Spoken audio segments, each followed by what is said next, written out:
ऐसा कोई लफ्ज बोला नहीं और सोच भी नहीं सकता कि मैं किसी महापुरुषों के खिलाफ कोई बात करूं। आसाम के मुख्यमंत्री ने कह दिया, राहुल गांधी की तुलना जो है औरंगजेब से कर दिया। इसके पहले अखिलेश जी की तुलना औरंगजेब से कर दिया। मुझे जो है पूरे सेशन के लिए सस्पेंड कर दिया गया है। मैं समझता हूं ये नाइंसाफी है। प्रशांत कोरटकर और राहुल शोरापुलकर इन्होंने अपमानित किया है। जो अल्फाज बोला मैं अपनी जबान से बोल भी नहीं सकता हूँ। मुझे महाराष्ट्र में है, उनको क्यों नहीं पकड़ा जा रहा है? ये सिर्फ क्यों हो रहा है कि बीजेपी सरकार जो है ना वो हर चीज ढूंढती है कि मुझे इससे फायदा कितना होगा। मैं इसलिए वापस ले रहा हूं कि एक इसकी वजह से पूरा एक बाउंडर खड़ा हो गया है। लोग मुझे टेलीफोन में गालियां दे रहे हैं, मैं फोन नहीं उठा रहा हूं। जान से क्यों मार दोगे भाई? मैंने ऐसा कोई लफ्ज बोला नहीं और सोच भी नहीं सकता कि मैं किसी महापुरुषों के खिलाफ कोई बात करूं। लेकिन अब मैं देख रहा हूं कि एक फैशन बन गया है। अभी वहां के आसाम के मुख्यमंत्री ने कह दिया, राहुल गांधी की तुलना जो है औरंगजेब से कर दिया।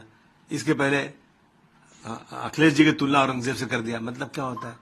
तो औरंगजेब के बारे में मुझसे पूछा उन्होंने कि औरंगजेब के बारे में उनका कैरेक्टर क्या। तो मैंने कहा भाई देखो, मैं तो जमाने में पैदा हुआ नहीं था।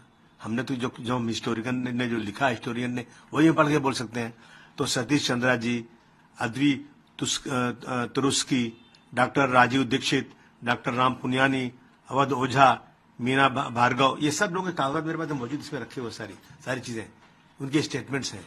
जो स्टेटमेंट्स हैं मंदिर के बारे में, जो डेवलपमेंट के बारे में, मैंने वही बोल दिया कि भारतवर्ष का उसका जीडीपी बहुत अच्छा था और जो है उन्होंने मंदिरों को दान भी दिया है। जो लिखा है इसमें, ऐसा नहीं मेरी मर्जी से, इसी तरह की स्टेटमेंट मैंने दिया और चला गया मैं। अब इससे एक बात यह है कि आपने महापुरुषों को अपमानित किया। इसमें अपमान कहाँ हुआ कि मैंने कैसे अपमान किया?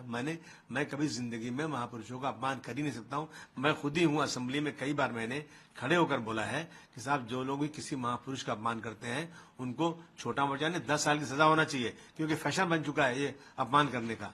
तो मैंने कहा किया। अब उसके ऊपर मुझे जो है पूरे सेशन के लिए सस्पेंड कर दिया गया है। मैं समझता हूँ ये नाइंसाफी है।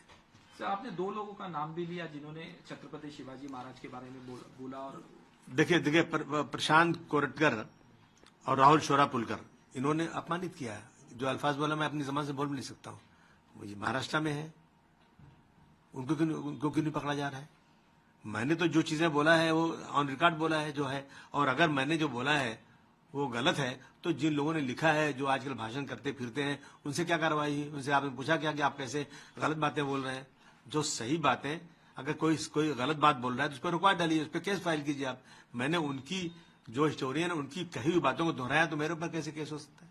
आपने कहा कि लीगल लड़ाई लड़ूंगा मैं, मुझे सस्पेंशन के लिए क्या कहना चाहिए? नहीं, मैं अब देखूंगा इसमें क्या रास्ता हो सकता है। नाइंसाफी अगर इसी तरह से होगी, मैं समझता हूँ। देखिए ये सिर्फ क्यों हो रहा है कि बीजेपी सरकार जो है ना वो हर चीज ढूंढती है कि मुझे इससे फायदा कितना होगा।